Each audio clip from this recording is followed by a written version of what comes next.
একজন শিক্ষক একদিন তার ক্লাসে একটি কাঁচের জগ এবং 3টি প্যাকেট নিয়ে ঢুকলেন। প্যাকেটে কি ছিল দেখা যাচ্ছে না। শিক্ষক প্রথমে জগটি টেবিলের উপর রেখে তাতে পাথরের টুকরা ভরা শুরু করলেন এবং জগটির গলা পর্যন্ত ভরে ফেললেন। তখন ছাত্রদের জিজ্ঞাসা করলেন, জগটি কি ভরে গেছে?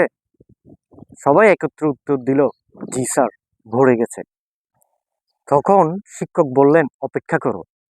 তিনি দ্বিতীয় প্যাকেটটি থেকে ছোট ছোট নুড়ি পাথর বের করলেন এবং ঢালতে শুরু করলেন এবং উপচে পড়া পর্যন্ত ভরতে থাকলেন। নুড়িগুলা বড় পাথরের ফাঁকাগুলোতে গিয়ে জায়গা দখল করে নিল। তিনি বললেন, এখন বলো তো জগটি পুরোটা ভরেছে? তখন ছাত্ররা বললেন, জি স্যার, এবার পুরোটা ভরেছে। শিক্ষক এবারও বললেন, অপেক্ষা করো। তখন তিনি তার আরেকটি প্যাকেট থেকে বালি বের করে জগটিতে বালি ঢালতে শুরু করলেন। বালির ক্ষুদ্র অতি ক্ষুদ্র কণাগুলা জগে পাথর ও নুড়ি পাথরের মধ্যে থাকা সামান্য ফাঁকা গুলাও দখল করে নিয়ে জগটি ভরে ফেলল।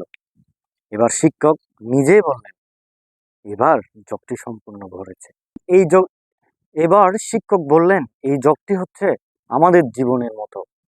এই বড় পাথরগুলা হচ্ছে আমাদের পরিবার, আর এই নুড়ি পাথরগুলো হচ্ছে আমাদের কেরিয়ার এবং অন্য গুরুত্বপূর্ণ কাজসমূহ। এবং সবশেষের ক্ষুদ্র বালিকণা হচ্ছে ইগো, রাগ, ঝগড়া এর মতো ক্ষতিকর অপ্রয়োজনীয় জিনিস। যদি তোমরা সর্বপ্রথম বালি দিয়ে তোমাদের জগটি ভরে ফেলো, তবে প্রয়োজনীয় পাথর এবং নুড়ি পাথরের জন্য যেমন জায়গা অবশিষ্ট থাকবে না, তেমনি জীবনে রাগ, ইগো, নেগেটিভিটি এগুলো দিয়ে যদি ভরে ফেলো, তাহলে পরিবার এবং কর্মজীবনেও সুখ এবং শান্তির কোনো জায়গা থাকে না। এই গল্পটি থেকে আমরা কি শিখলাম? এই গল্পটি থেকে আমরা শিখলাম, জীবনের প্রায়োরিটি লিস্ট সঠিকভাবে নির্বাচন করার মাধ্যমেই জীবনের সুখ, শান্তি ও সফলতা নির্ভর করে। আসলে আপনি যখন বালিগুলা মনে করেন ইগো, রাগ, ক্ষোভ, প্রথমে যদি আপনি বালি দিয়েই যদি একটা জার বা জগ আপনি ভর্তি করে ফেলেন, তাহলে কিন্তু সেখানে বড় পাথর কিংবা নুড়ি পাথরগুলা ঢুকাতে পারবেন না। তাই প্রথমে আপনাকে বড় পাথরগুলা ঢুকাইতে হবে, এরপর ফাঁকা যে অংশ সেখানে ছোট নুড়ি পাথরগুলা, এরপর আপনার যে ফাঁকা জায়গাগুলো থাকে সেখানে আপনি বালিগুলাকে ঢুকিয়ে দিতে পারবেন, সহজে জগটি পরিপূর্ণ হবে।